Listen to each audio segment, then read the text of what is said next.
Greetings, this is Ron. This is Fellonius, and you are back with Chapping, episode number 8. This is a show in which two chaps from very diverse backgrounds come together. We each bring a random mystery topic to share, and just see what the other person's point of view is. And this time it's your turn to start, Mr. Ron. Yeah, so a couple weeks ago, I was at a big training event for my company. There was about 800 people getting trained in this particular thing.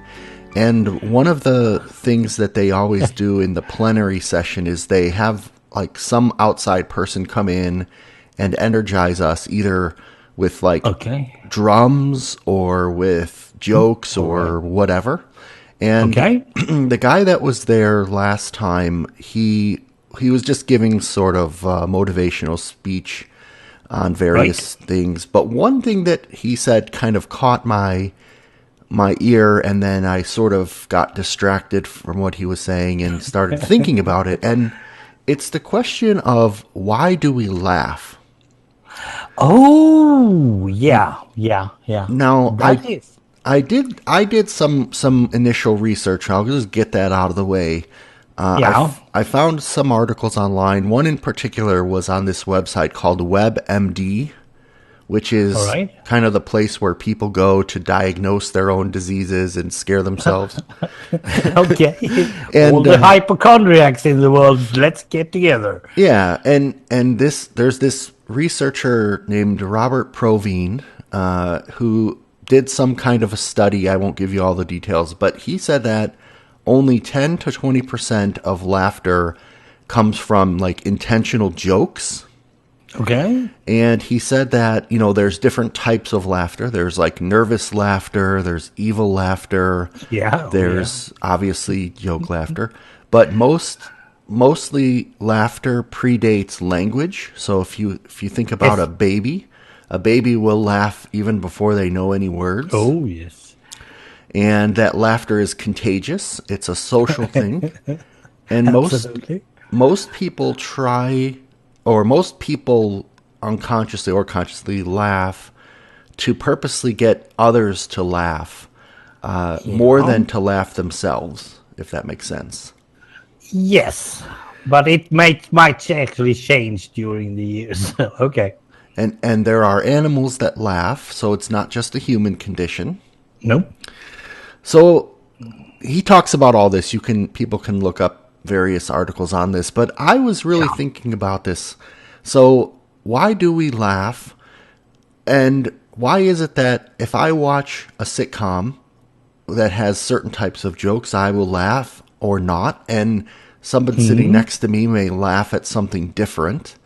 Yes. And sometimes I will watch a comic and I will get the opposite of laughter. I'll get pissed off because you're straight through. Why do we laugh? Like, what do you think? Yeah, because it's really not necessary to laugh. On the other hand, I have reason to believe that it's also a social thing. I don't laugh when I watch a sitcom by myself. I don't laugh as often. Yeah. So when we're sitting together with other guys, or when I was together with the women as well, we could sit and we often choose the same things we could laugh at. And that is, if we liked Swedish comedies, we just watched Swedish comedies and we laughed at the same time. And we felt a bond just in the laughter. But we could just as well just look at each other and say, we agree. We could just as easy do that. But laughter is actually coming from somewhere else in the body. It's not an intentional stuff. It's just bubbling up and coming out. Yeah. So I really don't know. It is together with feelings and of course your sense of humor. There has to be. I have no really idea why, because there's no need for laughter. Yeah, when you first start to think about it, it seems like it's obvious. You laugh at something funny. Well, what makes something funny? For me, that's different for different guys. Like I don't enjoy most sitcoms anymore. I think the last sitcoms that I used to really enjoy and would laugh at every episode was Seinfeld and Yeah. Friends. And ever since then, for Friends? some reason... Can you laugh at Friends? Sure, I used to laugh at Friends a lot. You see, we disagree immediately because that's something that I don't feel like it's not funny at all. Well, I don't think I can anymore. So, like, I've tried watching a few episodes of modern sitcoms, and I always feel like, okay, that was obvious. I saw the joke coming, or I've already seen this situation. And I think for me, that's the main ingredient of what makes... Well, there's two kinds of laughter for me. First of all, when you and I, for example, just start talking about anything, suddenly we're laughing after every 2 sentences, even if we're not saying anything funny. Exactly. I think it raises energy. It just makes us smile, and probably releases endorphins. It has to do that. But I don't think it's something you could write a prescription for or have any direct health benefits. It's more about mind over matter, kind of just positive energy. Exactly. And you need to, well, that's the wrong word. You usually try to find the things that makes you laugh in the beginning of your life. In the latter part, you can laugh at anything. I laugh at mostly anything every day nowadays. It really doesn't matter. It can be a bus that doesn't do the right thing. I was telling my colleagues today that the bus that I used, it must have one wheel that wasn't totally round, and someone said, "Well, we need to change it." Don't bother. It's on the back wheels. Don't bother. And suddenly someone said, that don't bother. It can go puncture. And suddenly I felt that was funny. And I was laughing. I mean, it isn't funny. It's a puncture on a bus, for goddamn sake. Anything can happen. But as long as it's not on the front wheels, it's funny. And I think that's that's exactly why I have my second kind of laugh, which is I genuinely find it entertaining or funny when something like unexpected happens and it's either like ironic or a cool coincidence. Those are the things that make me laugh the most. Like just something out of nowhere that is not what you would expect behavior or that is also something that you can have together with your friends and colleagues and stuff. Suddenly they're coming around and saying, you made me depressed because I haven't seen you in a week. Yeah. What? That sounds totally strange. Out of the box. I mean, come on. Didn't we see each other yesterday? And then they start to explain, and suddenly it's not as funny. But the first expression is what? Yeah, I usually I think back to times where I've been alone and laughed out loud. You mentioned that a minute ago. Yeah, like I remember reading one of the Harry Potter books, and through the whole thing, I very intensely reading and imagining, and it's very cool. And at times maybe get a little teared up at certain points, but only once can I think of that I just couldn't help but laugh out loud. And it was at the point where one of the characters eats a jelly bean, one of the many flavored beans, and then the headmaster of the whole school, Dumbledore, says he once ate one that tastes like a booger. And it was just such an unexpected, weird thing that I just burst out laughing. And then you look around like, oh, people probably wonder why I'm just laughing for. Absolutely. Well, there are several of those types, but you usually don't laugh out loud. Well, probably with age. I laugh alone more now than I did, say 20 years ago. But when I was 20, 25, I almost always tried to search for those places where there were plenty of people. As you said, if you're in a cinema, for instance, and you're looking at something, you have 50, 60 persons around you, you try to really be funny. If it's funny, it should be for all of us. Yeah. So I'll try actually to laugh when they laughed, but I didn't think it was funny enough. So I was trying to be super social back then. Nowadays, I do the totally opposite. I can be the only one in a theater that is laughing, and the other ones don't, and I don't bother. And By the way, while you are at it, do you have anything that you go to when you need a laughter? Do you have any scene or comedy or anything that you go to where you know that will probably make you laugh, even if you're totally down in the dumps? No, see, I really don't, because once I've laughed at something, then the next time I see it, I don't usually laugh as hard, and then the third time I don't laugh at all. And I go, okay, I've seen that already. Now it's boring. Well, I feel pity for you then, Ron, because I have something that is actually it's American. Okay. And it's old. Okay. Now, you don't know much about the black and white comedies, do you? You don't know about Laurel and Hardy and stuff. No, I used to watch the Three Stooges, Little Rascals, some Laurel and Hardy on Saturday mornings. Yeah. Or Sunday Abbott and Costello. Yeah, I'm familiar with them. Do you have you seen that sketch they are doing? Who's on first? Oh God, I hear that way too much. I will not laugh at that. I guarantee it. Now that's because you hear it when you don't want to, but that is actually what I want to have now and then, because that will always pick me up. But on the other hand, I don't hear it any other time except when I want to hear it. Yeah. Because in Sweden, nobody in Sweden have ever heard of it. I'm trying to make other people listen to it and laugh, but they don't understand what the funny part is. Yeah. And you can't translate it to Swedish either. So I'm sitting there having the time of my life, and they're sitting looking like they are on a funeral. So I understand why. But it's so fun to have that little piece. Of course, I can go and see Charlie Chaplin and other stuff as well, and always make me laugh somewhere.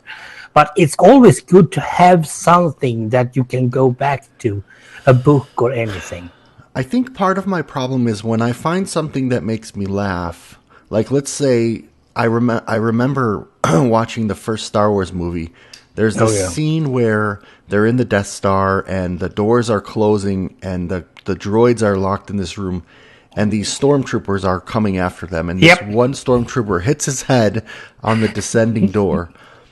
When you first see something like that catches your laughter, I will just rewind and watch that over and over and over again until it stops being funny. I mean, that's the wrong way to do it. Yeah, or like a comedian, like I've seen, like I used to laugh at Eddie Murphy, or I used to laugh at this guy, Jeff Dunham or something. But I've heard him so much, I think I overexpose myself to funny things. Or America's funny. Well, there is a lot of funny guys in America, so no problems with that. And you can't go abroad otherwise. I can always go abroad and look at Indian people and stuff because they can also talk English. But you don't do that because you are pretty used to your guys back home. Yeah, I mean, nowadays, basically go to YouTube and there's or Reddit or something. There's tons and tons of weird stuff that people laugh at the misfortune of others. Well, that's not funny. But, yeah.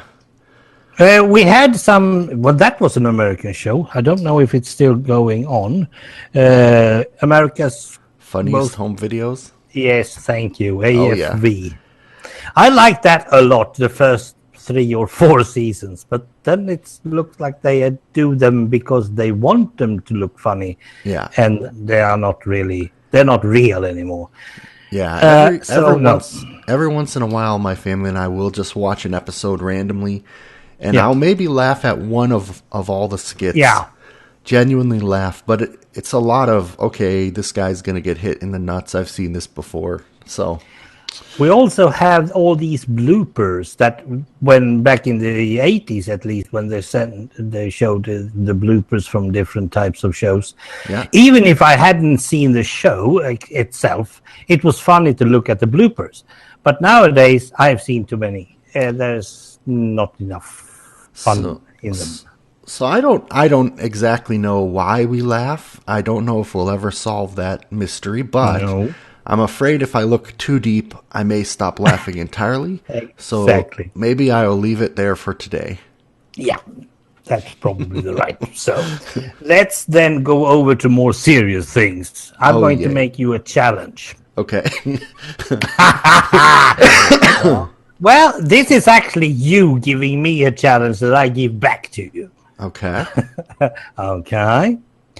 There is one thing in the world that I can never understand. I can't understand the meaning of it, and I can't really understand why it's existing at all. All right. I'm here to Somehow, help. yes, because somewhere among people that I have been talking to, you are one of those who says, this is something good. You need me to yap about poems.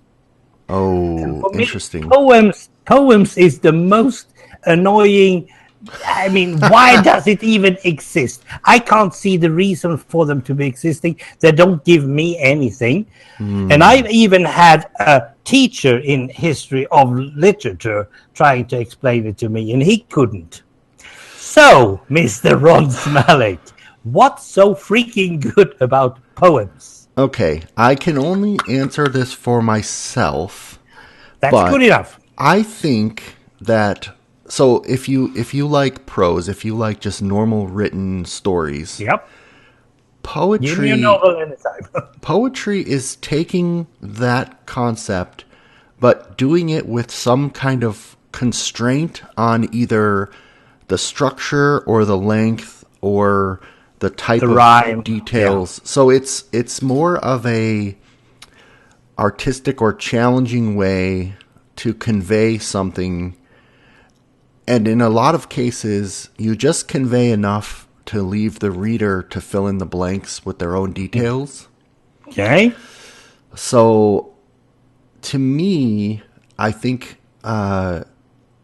if I read a good poem, it is usually short. I don't like long poems for sure. Nope. And it has to have almost a musical rhythm or quality to it, either the Okay. language or the meter or both.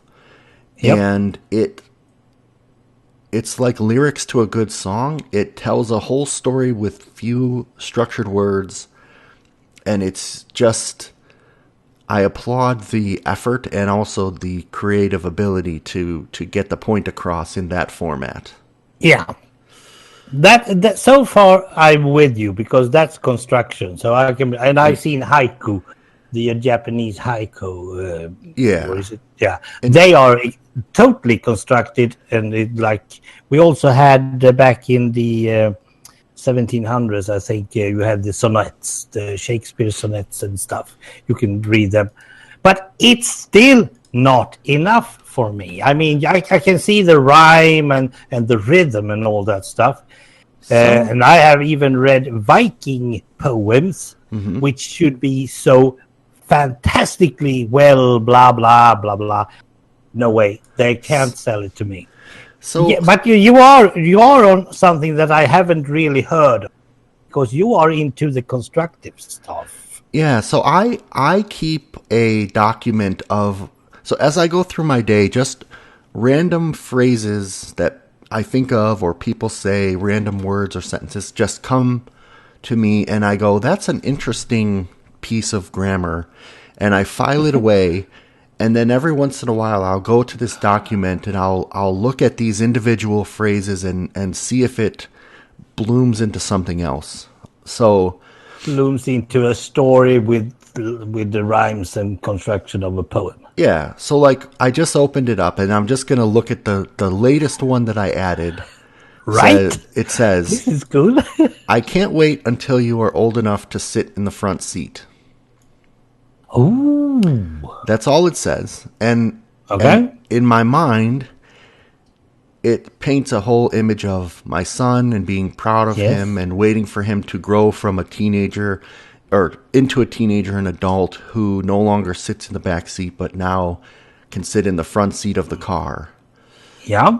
Right? But and that then is the only interpretation we can do from it, is it? well, I'm sure there's probably others, and then, you know, in my mind, this is maybe about 1/3 of the way through the poem, and then there's some other things I can't wait until you're able to do X, Y, Z, X, Y, Z.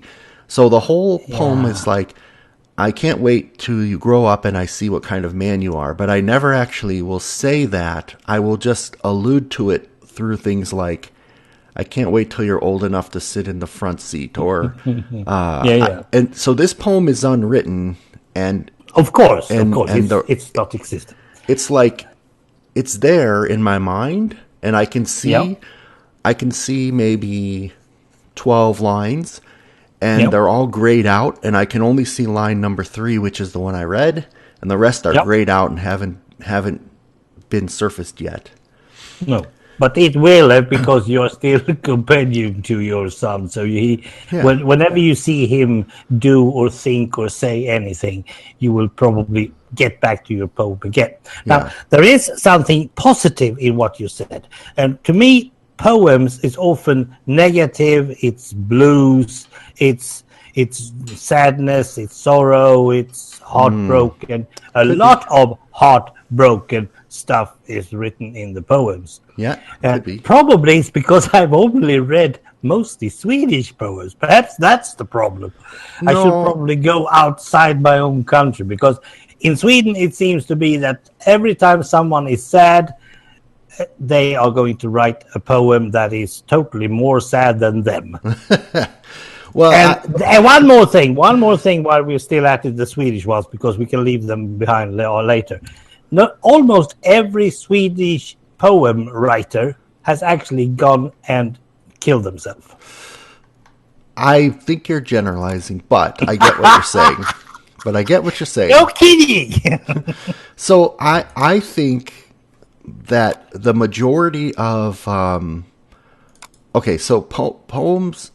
most poems are about bringing out an emotion.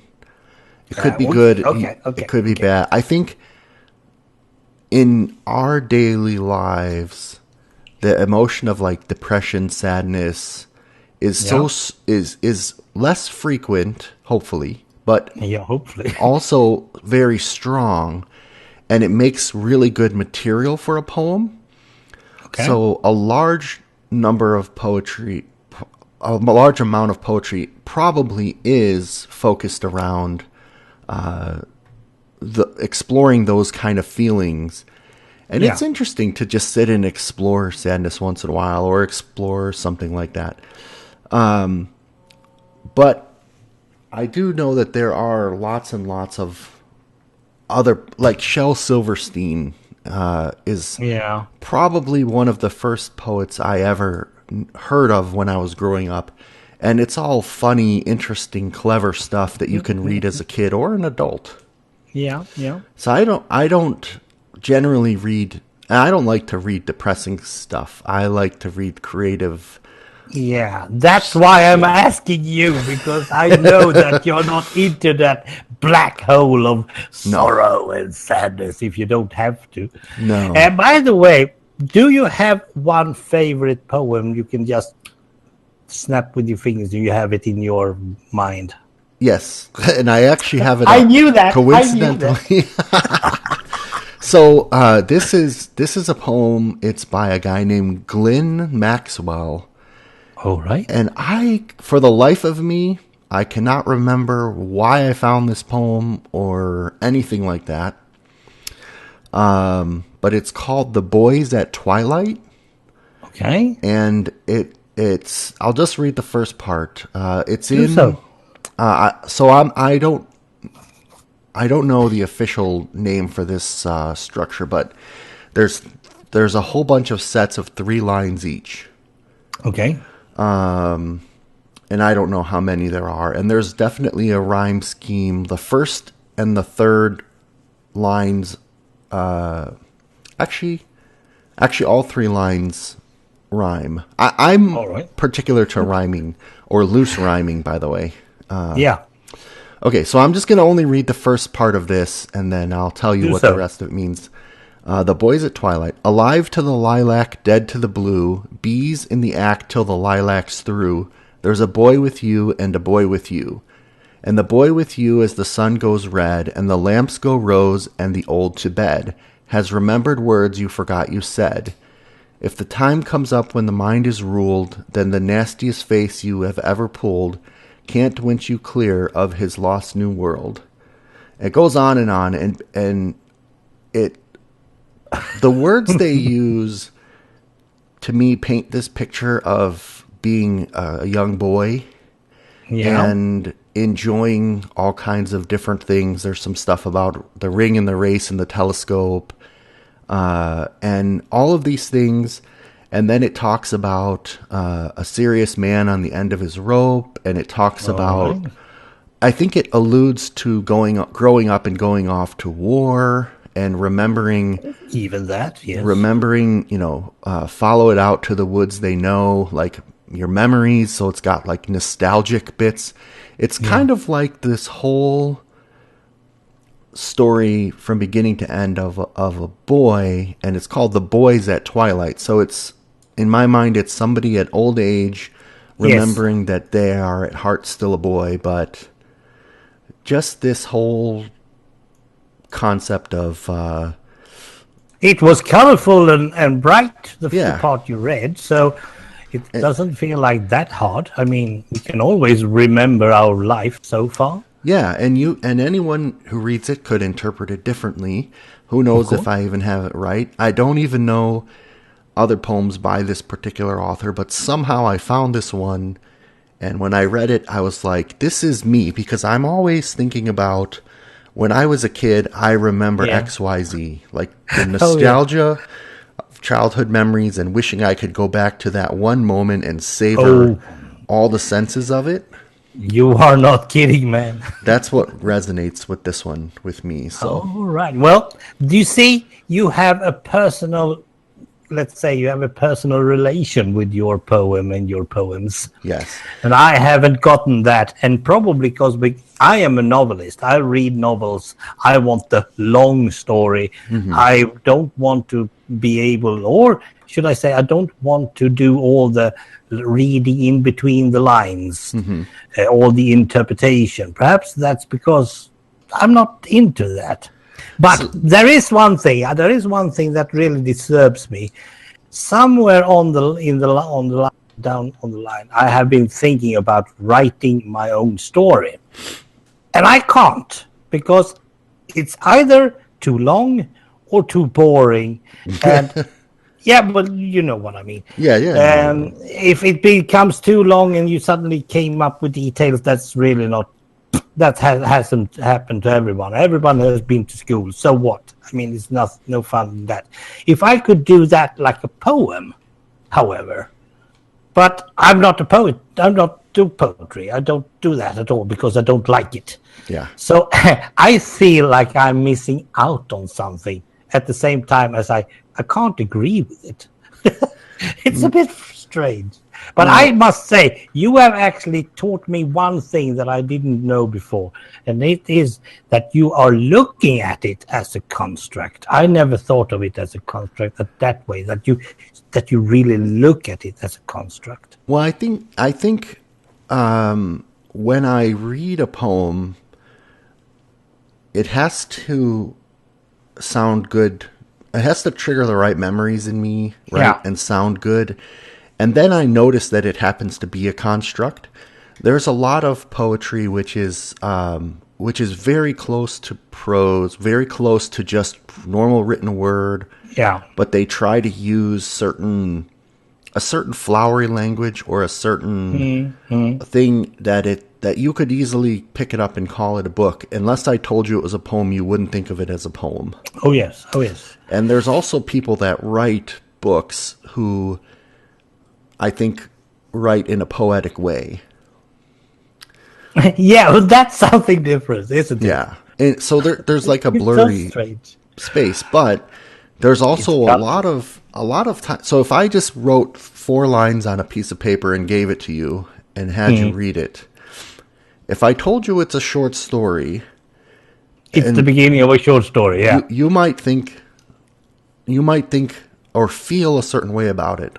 But now if I gave you that same paper and I told you this is a poem, I feel like at least in my mind, that is like, oh, this is something special. And it may not be any different words, but somehow because it's a poem, it's more artistic or deeper than if I told you it's a short story. And I get the feeling that is the construct. If you just tell someone that it's a poem, you must believe it's better than the prose. Yeah, and I'm oftentimes, I mean, I don't look up poetry that often. Every once in a while, I get the urge to just go look up a random poem. Yeah. But, and I think so I don't think you should try to write a poem about your life unless you feel like you want to sing about your life. And if you, but you don't know how to sing, but you can write the lyrics. Yes. And if you... Someone else will do the music later. Yeah. Because a lot of the stuff I write always has music, but I don't know how to write the music notation. And not yet. I used to call, so I literally have written hundreds and hundreds of poems, but I literally used to call them lyrics. I refused to say I was a poetry writer. I was writing lyrics. But no, I think if you, I don't know. I think everyone has a different threshold for that sort of artistic expression. Well, it makes me excited, and there's some really, really good short stuff out there that just makes you go, wow, how did you get that all into so few words? So. Yeah, as I mentioned before, I read some of the Shakespeare sonnets in the real language, and I must say it is impressive. But on the other hand, those are actually more light-hearted stuff. Is that all iambic pentameter? Is that right? It's 10 syllables per line. Yeah, something like that. Yeah, that's probably Yeah, and it's only like 4 lines or something. I once wrote for class. I wrote a whole 2-page poem about this elf who sees a rainbow above a waterfall and then jumps off the top of the cliff to try and catch it, and of course goes right through and then crashes and dies on the rocks below. And it's the one poem that I have written and didn't keep a copy of, and I really wish I still had that poem. But I don't have any poetry from when I was a kid. Only once I got my first laptop in the 90s. Yeah. Well, did I or did I not write something like a poetry when you had your, I don't remember, something in Minecraft? Yeah. You had, I actually rhymed, but it was a story. Yeah. No, I don't remember what the topic was, but it was in the library. Yes, it was the Goblin King. Yeah. Is that a poem? I'm pretty sure it was. I have to go back and read if I ever found it again. Yeah. Well, thank you for telling me this, because I was thinking like this. I needed to go outside of my boundaries because I can't find the feeling inside here. And I knew that you had a feeling about this, and I couldn't do this on my own. Well, this topic was way up. One more quick thing. Sorry. Yeah. So, I used to do all that tabletop role-playing game a lot. Yes. And then I started doing these mushes and muds online. Shared role-playing. And when I started doing those, and I would have to describe what my character looks like and write it down on paper. Blonde hair, blue eyes, 6 foot, blah, blah, blah, blah. Yeah. And describe a room, like not a room, but like let's say you walk into a park or you walk into a parking lot. You had to describe it all in text, and then someone playing the game types in "go north," and then boom, the text pops up of the parking lot, and then you say it's like one of those choose your own adventure games. Zork, right? Yep. So I started I played those. I made a bunch of stuff for those a long time, and then suddenly I got into this mode where I thought, can I make my character description a poem, and then as you go into certain rooms, instead of just using prose, use a poem to describe the room that you walk into. So if you ever feel like it, take one of your old Dungeons and Dragons characters and try to write their description as a poem. Okay, that is a double challenge, man. Because I usually don't describe my characters. I try to role play them instead. And if you think in real life, right, like you walk up to somebody and you probably notice one thing about them first. Maybe it's their nose shape, maybe it's their chin, their eyes, whatever. So you don't describe them from head to toe in a structured way. You just talk about the feature that you notice first. And I don't know. I think that's one way. That's absolutely one way. Yeah. So, anyway, rhyme and rhythm. That's one thing we should think of then. Yeah. Well, I hope someone out there in the comments will give me even more help. Anyway, you have helped me a lot, Ron, as usual. Thanks a lot. All right.